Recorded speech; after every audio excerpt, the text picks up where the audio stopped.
Tony Dunn with the C3 Carolina Panthers podcast here to talk about the Panthers' loss to Chicago and how it creates more questions than it gives us answers. Prior to the season, if there was one game on the Panthers' schedule that you would bet that they would win outside the 49ers, the Chicago Bears has to be the answer. Carolina didn't win, nor did they even make it a game, losing 17-3 to a Bears team that, yes, has been better than expected, but shouldn't be better than the Panthers. The Bears were the better team on Sunday, and the loss has created some unsettling questions for a fan base that was extremely optimistic after reeling off consecutive wins against the Patriots and Lions. Carolina, though, dropped its second consecutive game and lost their division lead after starting 4-1 with today's loss against the Bears. It was an ugly game that the Bears won without scoring an offensive touchdown, gaining only 5 first downs on the day and throwing only 7 total passes. Their offense didn't have to do much, though, when safety Eddie Jackson was setting NFL records by scoring 2 75-yard touchdowns, one on a fumble recovery and another via interception that was for 77. So let's not short him his 2 yards. Carolina's offense managed to put up only 3 points on the day after really giving up the game by the beginning of the second quarter. Carolina opened the second quarter with good field position and began to move the ball with Stewart and McCaffrey, which momentarily softened the blow of the loss again of Ryan Khalil just after less than 1 quarter of play from his return and missing time with a neck injury. Khalil's hurt neck surely must have made it difficult to look up as the ball popped high into the air on that Benjamin slant route. And Khalil's neck must have hurt more as he watched his brother not even try to tackle Jackson after he shagged that pop fly and streaked down the Panthers sideline for a 77-yard touchdown return, his second on the day. After a couple of drives in the first half that ended in disaster, Carolina had trouble getting much of anything going on offense.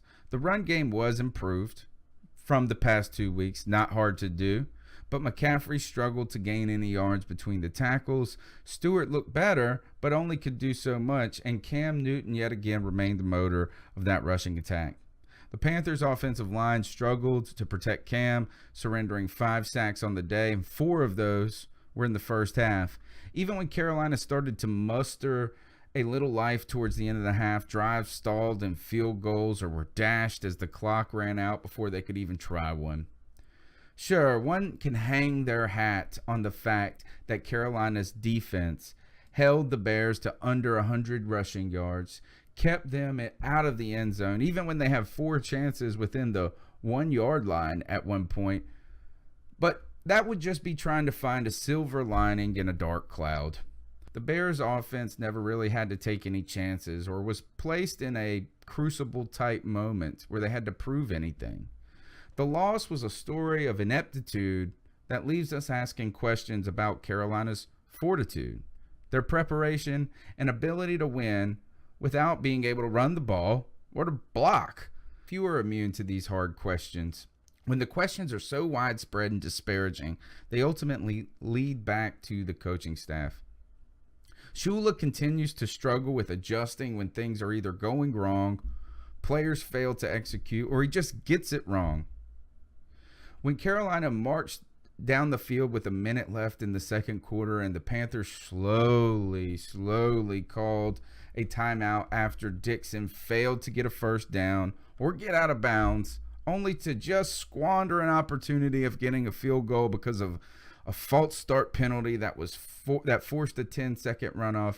The team just didn't look prepared and focused for the gravity of that 1-minute drill.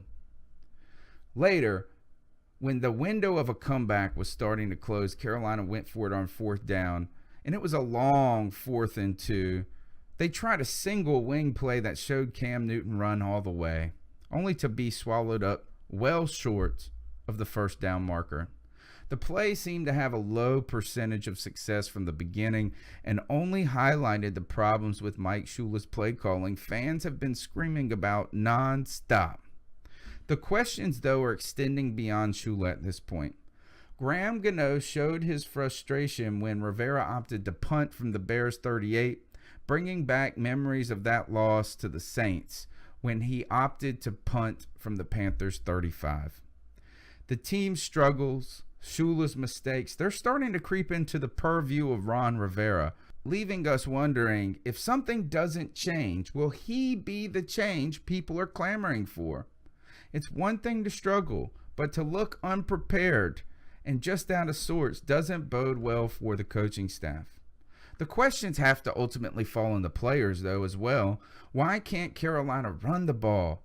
Now that Trey Turner is hurt, Ryan Khalil could be done for what we're wondering his whole career, and his brother continues to suck. How is this going to change? And while we're in love with Christian McCaffrey, and he does play hard, and he made a phenomenal one-handed catch that went for 0 yards, he's missed several blocking assignments, given little to be optimistic about his ability to run the ball between the tackles in the NFL, and hasn't done much of anything in the return game. All of this leaving us asking, is he going to pan out as a full-time running back, or is he going to be limited to just the scat back or made into a slot receiver, which may not be entirely a bad thing?